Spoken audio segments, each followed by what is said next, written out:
TB की बीमारी का इलाज हो सकता है। जरूरत इस बात की है कि पता लगते ही इसका इलाज तुरंत करवा लिया जाए और जो दवाइयां लिखी गई हैं उसका सेवन नियमित रूप से किया जाए, तभी इसको मात दी जा सकती है।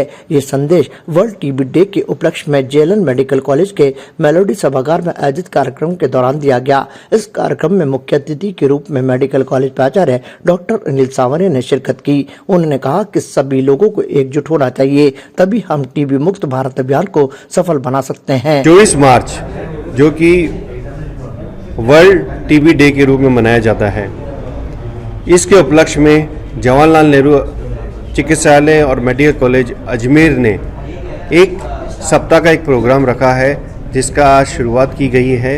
इस शुरुआत में रंगोली की कंपटीशन हुआ है, जिसमें मेडिकल स्टूडेंट्स ने, एमबीबीएस के स्टूडेंट थे, इन्होंने पार्टिसिपेट किया और जो इसमें प्रथम आएगा उसको प्राइज़ दिया जाएगा। इसी के तहत नेक्स्ट प्रोग्राम जो था पोस्टर प्रेजेंटेशन, जो कि पीछे लगे हैं, आपने देखें कि पोस्टर सारे बच्चों ने बनाए हैं कि कैसे हम भारत को टीबी मुक्त करें, इसके बारे में सबसे जानकारी दी गई है। इसके अलावा मेलोडी हॉल में हमारे डिबेट कंपटीशन रखी गई है, जो कि टीबी के बारे में है कि टीबी से कैसे लड़ा जाए, कैसे भारत को टीबी मुक्त किया जाए। उसके उपलक्ष्य में एक डिबेट कंपटीशन का आयोजन किया जा रहा है। ये पूरा सप्ताह इसी तरह के प्रोग्राम चलेंगे, जो कि टीबी जागरूकता दिवस के रूप में, सप्ताह के रूप में मनाए जाएंगे। टीबी मुक्त भारत ये हमारा एक नारा है।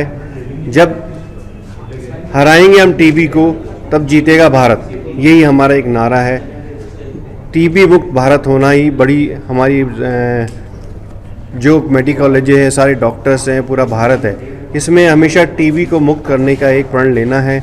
हमें इससे डरना नहीं है। इसका इलाज असंभव है।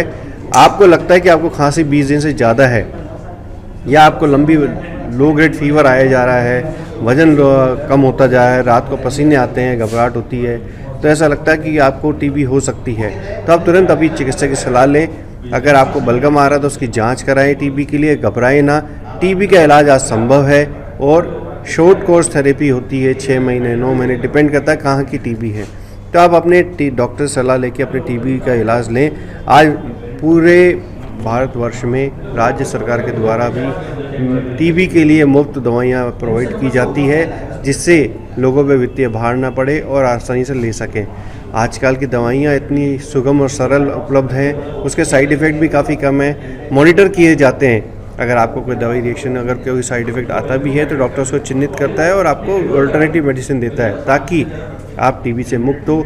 अगर आप टीबी मुक्त रहेंगे तो दूसरों को भी आप टीबी नहीं फैला पाएंगे। कार्यक्रम के दौरान वाद विवाद प्रतियोगिता भी आयोजित की गई, जिसमें भावी चिकित्सकों ने अपने विचार व्यक्त करते हुए कहा कि जो व्यक्ति टीबी का इलाज नहीं लेता उसे अपराधी घोषित किया जाना चाहिए और सरकार को चाहिए कि इसके लिए कड़े प्रावधान किए जाए, ताकि टीबी के मर्ज से पीड़ित व्यक्ति नियमित रूप से इलाज ले, तो फिर बीमारी जड़ से खत्म हो जाएगी और हम सरकार की मंशा को पूर्ण कर पाएंगे। इसी कारणवश अगर छोड़ना पड़ता है तो उसका हमारे पास उपलब्ध है।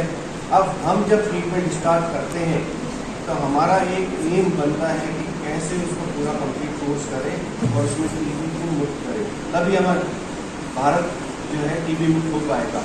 तो एडरेस एक बहुत सालों से लड़ाई चली आ रही है। मैं जब से एमबीबीएस करता है टीबी भारत मुक्त होना है, ये एक अचीवमेंट है, एक टारगेट भी है भारत का कि हमें टीबी मुक्त होना है। इसके लिए हम सबको एक दृढ़ होना पड़ेगा, हमें जागरूकता लानी पड़ेगी, सभी भारतीयों में एक सबको समझाना पड़ेगा टीबी का ट्रीटमेंट है और ये जड़ से खत्म हो सकती है। व्यक्तिगत सुरक्षा सुनिश्चित करने के लिए सरकार को इसे अपराध की श्रेणी में रखना पड़ेगा, क्योंकि यह किसी की जिंदगी का सवाल, जान का सवाल है।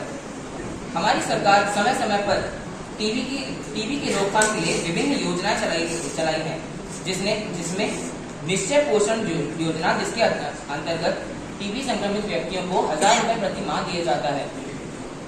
हाल ही में 2022 में माननीय राष्ट्रपति श्रीमती द्रौपदी मुर्मू ने प्रधानमंत्री टीबी मुक्त भारत अभियान भी लॉन्च किया। उपरोक्त योजनाओं के साथ साथ थोड़ी सख्ती दिखाते हुए हमारी सरकार को इन योजनाओं की पालना न होने पर दंडात्मक कार्यवाही का प्रावधान भी करना चाहिए। इस मौके पर पोस्टर और रंगोली प्रतियोगिता भी आयोजित की गई, जिसके जरिए भी टीबी मुक्त भारत अभियान को सफल बनाने का संदेश दिया गया। कार्यक्रम में जेएलएन अस्पताल अधीक्षक डॉक्टर अरविंद खरे, उप अधीक्षक doctor Amit Yadav, doctor Sanjeev Maheshwari, doctor Neeraj Gupta सहित अन्य कई वरिष्ठ चिकित्सक मौजूद रहे। इन्होंने भी टीबी के मर्ज को लेकर अपने विचार व्यक्त किए। वर्ल्ड टीबी डे के उपलक्ष्य में जागरूकता के विभिन्न कार्यक्रम लगातार हफ्ते भर तक आयोजित किए जाएंगे। ताजा खबरों के लिए देखते रहें सरेराह न्यूज। अपना फोन उठाएं और सब्सक्राइब करना ना भूलें।